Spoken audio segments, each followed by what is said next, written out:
हाल की घटनाओं ने बता दिया है कि बस आप गेरुए पहने,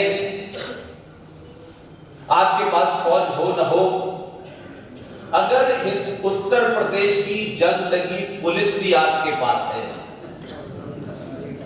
और आपकी इच्छा शक्ति है कि राष्ट्र को बचाना है, तो जो लोग बसें चला रहे थे, ट्रेनें चला रहे थे,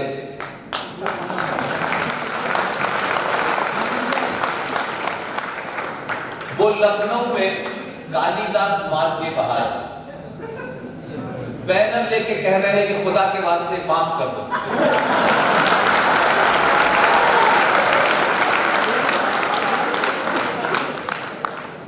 हमसे ये गलती आखिरी बार हुई है। मैंने सुना है कि दिल्ली की किसी सभा में कहा है 1000 गलतियों के बाद तो भगवान भी माफ नहीं करता। ये जो बदला हुआ मिजाज है, वो दिल्ली में हो, वो उत्तर प्रदेश में हो, वो दीगर और जगह हो, अभी तो 1000 साल के बाद सनातन मानने वालों ने कुछ किया ही नहीं है। अभी तो सिर्फ गलत जगह बटन दबाया है।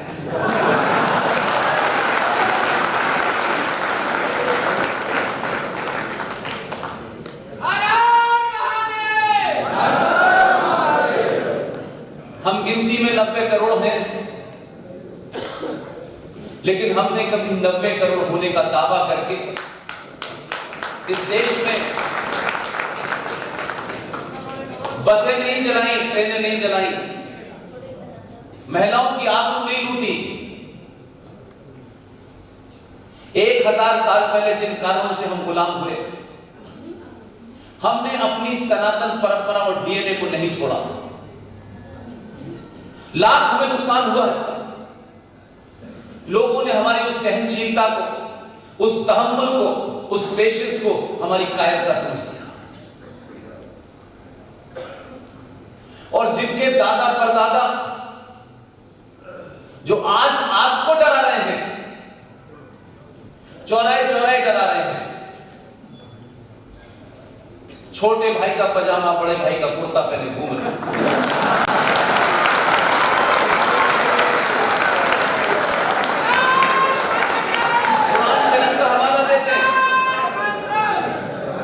कोई कुरान शरीफ का हवाला दे रहा है, कोई शरिया का हवाला दे रहा है।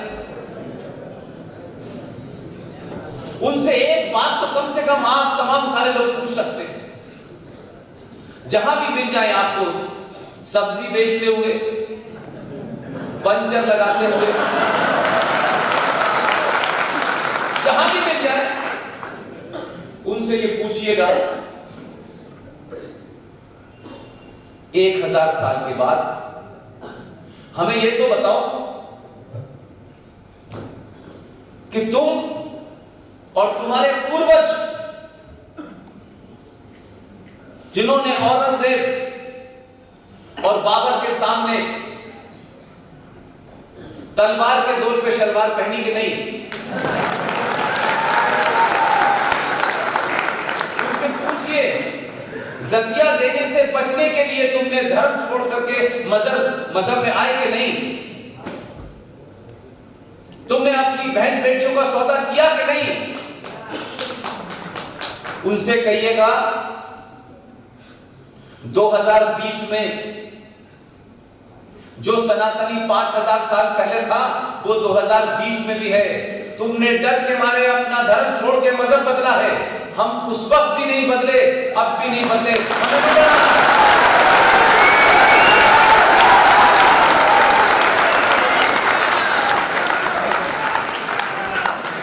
उनको अपनी एहसास कराइए कि वो क्या थे। डरे हुए लोग आपको डरा रहे थे।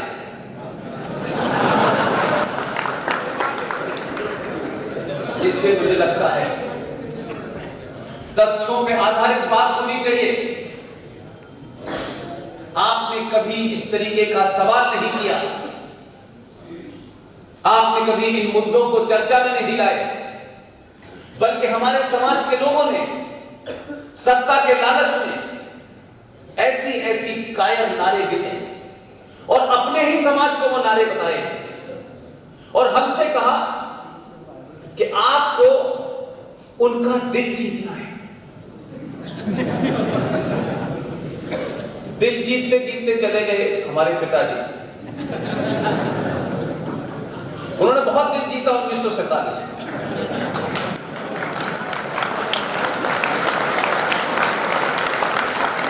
इसलिए मैंने कहा कि समाज में आदर्श क्या है। हम तमाम सारे सनातन के मानने वालों का संकट क्या है कि जो ना हमारे डीएनए में था, ना हमारे इतिहास में था, ना हमारी मान्यताओं में था, हमें एक ऐसी सिचुएशन को फेस करना पड़ रहा है जहां हम ये सोच ही नहीं सकते कि किसी की किताब इस बात की भी इजाजत देगी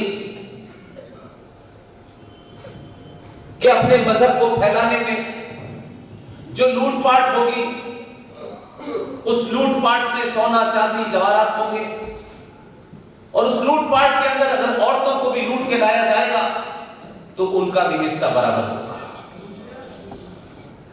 हम इस सोच के लोग नहीं हैं, इसलिए शायद हम वो काम नहीं कर पाते जिसको कहते हैं कि जैसे को तैसा जवाब देना आना चाहिए।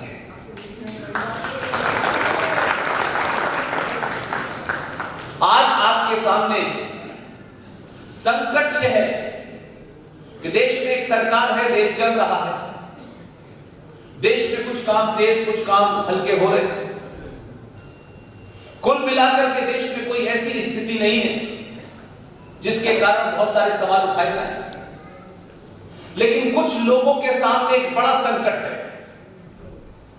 जिन्होंने 1946 में बंगाल में, 1946 में हैदराबाद में जो भी कुछ किया और जिन हालात में ये देश तथाकथित तौर पे आजाद हुआ और आजाद होने के बाद आपके बौने नेताओं को झुका करके ब्लैकमेल करके भारत के संविधान ने भारत की धरती के ऊपर जब ये देश बटा तो मजहब के नाम पे बटा। इसलिए मैं आपसे कुछ शब्दों के बारे में जरूर कहूंगा। हमारा समाज, हमारे लीडर, हमारे प्रोफेसर, हमारे तमाम विद्वान लोग शब्दों का कैसे गलत प्रयोग करते हैं और उसके प्रयोग करने से क्या नतीजे होते हैं, ये मैं आपके सामने रखना चाहता हूं। हम बड़ी रवानगी में कहते हैं कि भारत का विभाजन धर्म के आधार पर हुआ था। यह गलत है और शायद इसको आप तब समझेंगे जब आपको यह समझ आएगा कि धर्म अंग्रेजी के शब्द रिलीजन का ट्रांसलेशन नहीं है। अंग्रेजी में रिलीजन कहते हैं, उर्दू में मजहब कहते हैं, और जब उसका हिंदी ट्रांसलेशन करेंगे तो उसे पंथ कहते हैं। इसलिए गधे और घोड़े की तुलना नहीं हो सकती।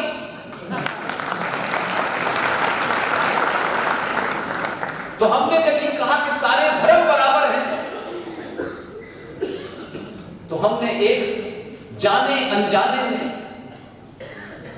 5000 साल से पुरानी सभ्यता, उसकी संस्कृति, उसको हमने ला करके उस सनातन को 1400 साल पहले एक किताब आई, उससे साल पहले कुछ एक किताब आई, आपने उसके समकक्ष उसे खड़ा कर दिया। और सनातन शुद्ध रूप से ज्ञान, विज्ञान और साइंस है, इसके अलावा कुछ है ही नहीं। हमने अपनी तुलना मजहब से की। मजहब का कोई पैगंबर होता है, मजहब की कोई किताब होती है। हमारी ना तो कोई किताब है, ना हमारा कोई पैगंबर है। हम इस सृष्टि की उत्पत्ति जिस दिन हुई और कब तक रहेगी मैं नहीं जानता, हम उसके हिस्से हैं, उसके अलावा कुछ नहीं है।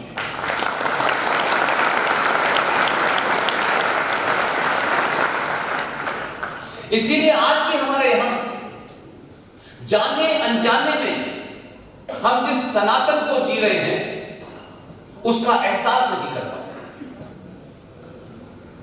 हमारे यहां किसी भी चीज को फेथ से जोड़ दीजिए तो वो